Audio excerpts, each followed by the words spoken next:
Is there any message you have for the Russian authorities? Journalism is not a crime. We want our son back. Yes. The parents of Evan Gershkovich speaking out in their first broadcast interview since their son was jailed in Russia over 100 days ago. How are you? Holding up.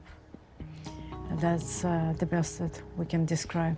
The 31-year-old Wall Street Journal reporter was detained by Russian security services at a steakhouse restaurant in March while on a reporting trip. He's being held on charges of espionage, charges the U.S. and the Wall Street Journal both firmly deny.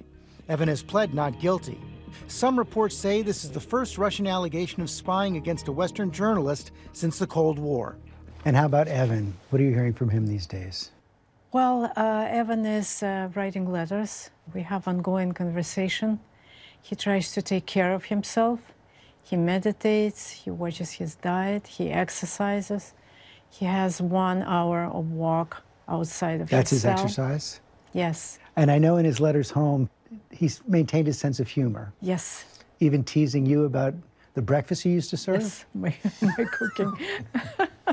He says that the breakfast in the Lefортorovo prison reminds him of breakfast at home. That didn't upset you? No, I thought it was funny, that I insisted on oatmeal, that I thought it was very healthy, and now it's a laughing matter. Evan's parents were born in the former Soviet Union. They met in the U.S. in 1979, married, and had 2 children. And you raised Evan and his sister Danielle with a love of Russian culture, is that fair? Yes, and it was important to me to carry on the memory of my parents that they've never met, their grandparents, my grandparents, and the sense of the culture. They've traveled back to Moscow twice since Evan's arrest, and at a hearing in June were allowed to speak with him. We all saw that video of you speaking to him. What was he saying? Joking immediately. He was teasing me about my story. I share a lot of stuff like that make him laugh. When I see those stories about him joking about it, it makes me think that that's a gift to both of you. Oh, thank you. It definitely is. When we saw him, if he wasn't in such strong spirits and joking and looking good, we wouldn't be able to stay as strong as we are. Nothing that might even be taken as a sign of dissent is allowed in Russia right now. Evan has been reporting in Russia since 2017, accredited by the Russian Foreign Ministry to work as a journalist.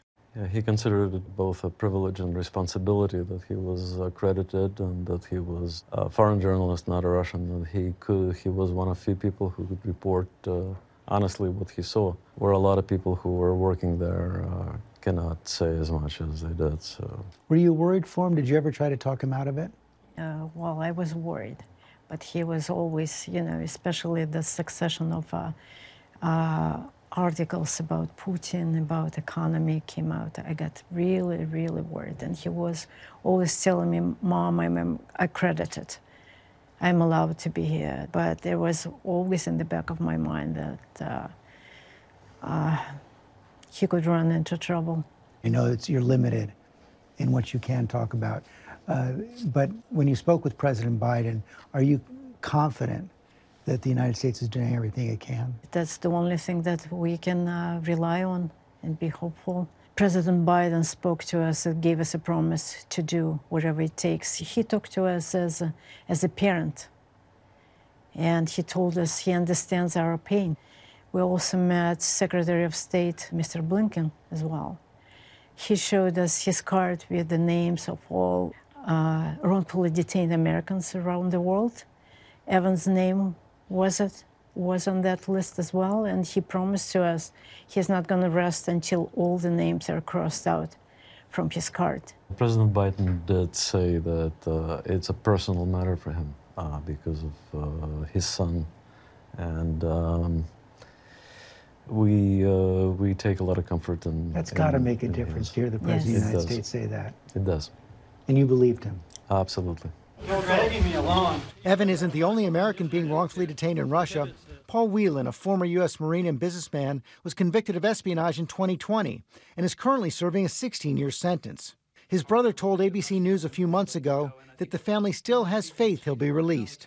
And I think you always have to keep some hope. It would be impossible to continue either as a family member or as Paul if you gave up hope. Hope and persistence helping 2 other American families through their ordeals. In April 2022, former Marine Trevor Reed was released as part of a prisoner swap after being detained for more than 3 years over an alleged altercation with police. The defense was absolutely, overwhelming, and unfortunately, I underestimated how corrupt and how dedicated, the Russian government is to taking Americans as hostages. And then there's Brittany Griner, who made an emotional return to the court earlier this year. The WNBA star held in a Russian prison for nearly 10 months on drug smuggling charges after she packed cannabis oil in her suitcase. After her return, Griner called for Evan's release. Posting on her Instagram, "Our hearts are filled with great concern for Evan Gershkovich and his family since Evan's detainment in Russia. We must do everything in our power to bring him and all Americans home."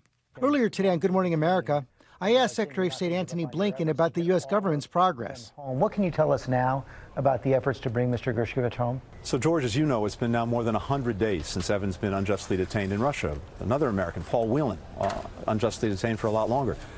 One of my #1 responsibilities, Secretary of State, is to look out for Americans anywhere, for their security, for their safety, especially those who are being unjustly detained. So, I am determined to get Evan home. There's nothing that I can share with you in any detail about those efforts. Evan is being held in Lefortovo prison at least until August 30th and could potentially face 20 years in a penal colony if convicted.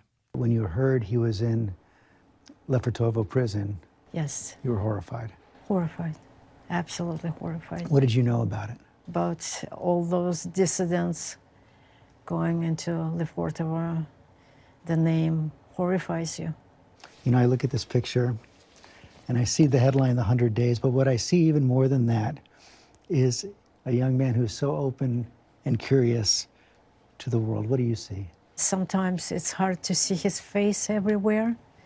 And sometimes it's heartwarming that he's not forgotten, that people talk about him, that people care. What's the first thing you're going to do when he comes home? I don't even know. I just wouldn't let him out anywhere for several days at least. Hi, everyone. George Stephanopoulos here. Thanks for checking out the ABC News YouTube channel. If you'd like to get more videos, show highlights, and watch live event coverage, click on the right over here to subscribe to our channel. And don't forget to download the ABC News app for breaking news alerts. Thanks for watching.